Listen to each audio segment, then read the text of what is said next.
Saudara Dewan Perwakilan Rakyat Kabupaten Aceh Besar menggelar sidang dengar laporan Pansus terkait pencemaran lingkungan di Kecamatan Lu'nga dan Lepung.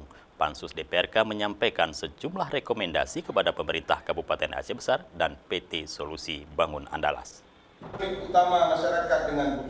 Ketua DPRK Aceh Besar Iskandar Ali meminta rekomendasi Pansus DPRK menjadi perhatian serius dari PT SBA dan pemerintah Kabupaten Aceh Besar.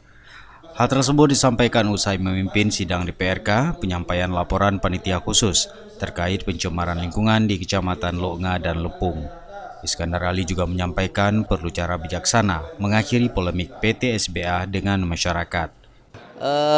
Panitia khusus dibentuk itu lebih dari 2 bulan. Mereka sudah melakukan beberapa inventarisasi masalah. Pansus berhadir di tengah masyarakat, terus melakukan audiensi di PT SBA, kemudian melihat langsung kondisi kars. Seterusnya juga kita menerima laporan tentang kelangkaan air yang menjadi tanggung jawab PT SBA dengan masyarakat Lepung. Terus kita panggil lagi PT SBA itu untuk kita gali informasi secara menyeluruh. Hampir semua kemungkinan untuk kita dapatkan fakta kita panggil, termasuk seluruh OPD yang pada awalnya kita panggil.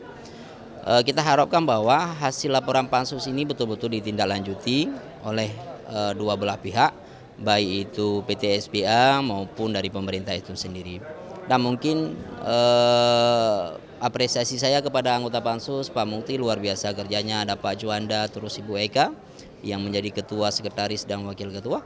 Mereka bekerja siang dan malam merumuskan, mengidentifikasi masalah sampai hari ini kita paripurnakan dalam bentuk laporan rekomendasi.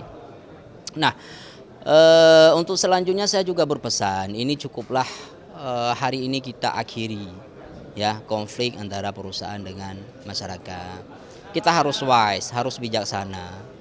Nah, seperti saya utarakan lalu bahwa kegiatan perusahaan harus ramah lingkungan dan ramah sosial. Berarti diakhiri ini, maksudnya akhirnya.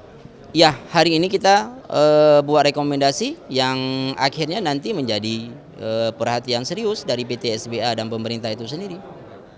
Iskandar Ali juga menyampaikan apresiasi kepada tim Pansus yang telah dibentuk dan bekerja selama lebih dari 2 bulan mendalami masalah pencemaran dan persoalan yang dihadapi masyarakat terkait masalah tumpahan batu bara di Kecamatan Lu'nga dan Lepung. Dari Aceh Besar, Tim Liputan Aceh TV melaporkan.